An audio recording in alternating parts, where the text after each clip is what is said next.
Okay, it's my son Matt. He's granted me an interview. Say hello. Hi.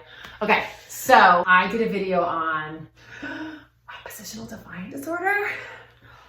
Oh my God. I know.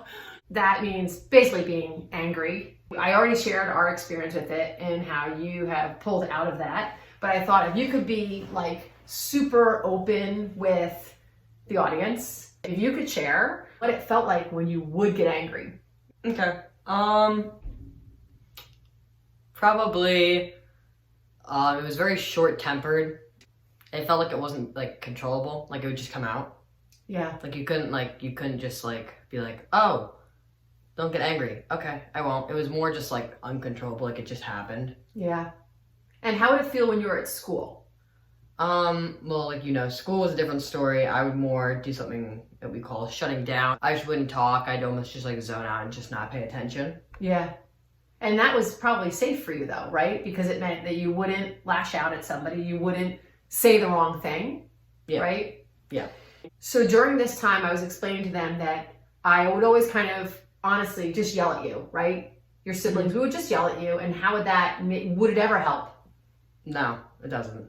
No. How would you feel after an episode of being really angry at your siblings, if you want to share what that would feel like? It almost feels like nothing ever happened. Like it almost feels like you just like pushed it away. Like you just like got mad and you were like, and then you walk away and you're like, ugh. Okay. And would you ever feel badly about it later? Usually no. Okay. Usually not. Maybe sometimes. So now we get to the end of 5th grade and you had other things happening. You remember that your joints were hurting. Remember that? And you started some wrist swirling, right? This thing you did. Yeah. And what else was happening with your face? Remember? Oh, my nose would twitch. Nose would twitch and the blinking. Oh, yeah. I'm probably going to make you do this all right now because I've brought it up now. I'm just kidding. Stop. And you lost your voice. Oh, yeah. Lost my voice. Yeah. Did you ever think your food had a factor? Yes. You did. When did you figure that out though? That was when I got older. At first, when you started doing the diet, I was like, this doesn't help. This doesn't do anything. Around the end of 5th grade, things kind of came to a head. And that's when I said, you need to change your diet. And now share with teenagers or other people whose parents are like, we need to change your diet. Share with them what that felt like when I told you and if you believe that had anything to do with anything. Oh, I didn't think it had anything. I thought it was probably like the dumbest thing.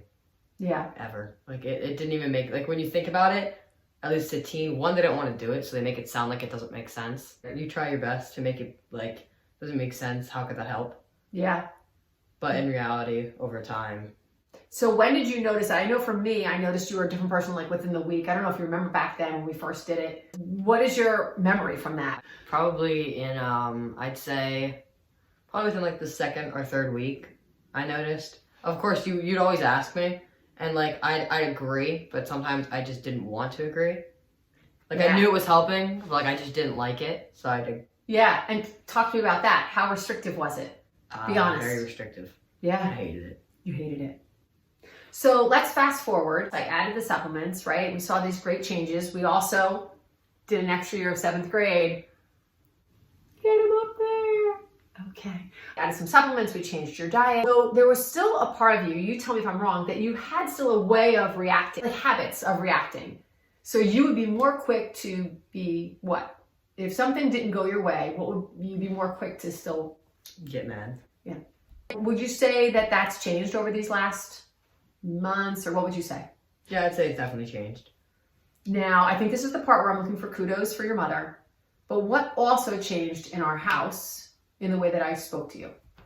Something that you did was instead of pointing out our mistakes, you pointed out the good things. Even if it was a mistake, like yelling at my brother for being annoying, you definitely turn it around. You go, "Thank you for not yelling," even though I am, which sometimes would bother me because you're because I'd say thank you for not continuing to yell, or thank you for not using a curse word. Or like I would try to find something in it, or I would do, hey, thank you for being so considerate when you just walked past Charlie and you weren't annoying to him, right? Yeah.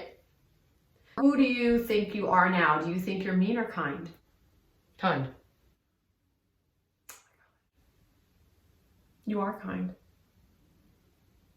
You're amazing. Okay, I'm not gonna cry. I always cry in these videos, Matt! All right, what would you say to a child who is in your shoes, who feels angry all the time? I know it feels like you mess up a lot, but in reality, it'll get better over time. Yeah. Does the food help? Yeah. A lot, right? Mm-hmm. And are you able now to have other foods and just be aware of it? Yeah. And if you act like a jerk, are we able to say what? Tell them, what do I ask you? What'd you eat? What'd you eat? Stinker. All right. I love you, Matt. Love you. Thanks for doing the interview. Listen, I think this is one take. I think we're going to just put this out there. Okay. I love you. Love you. Bye. Bye.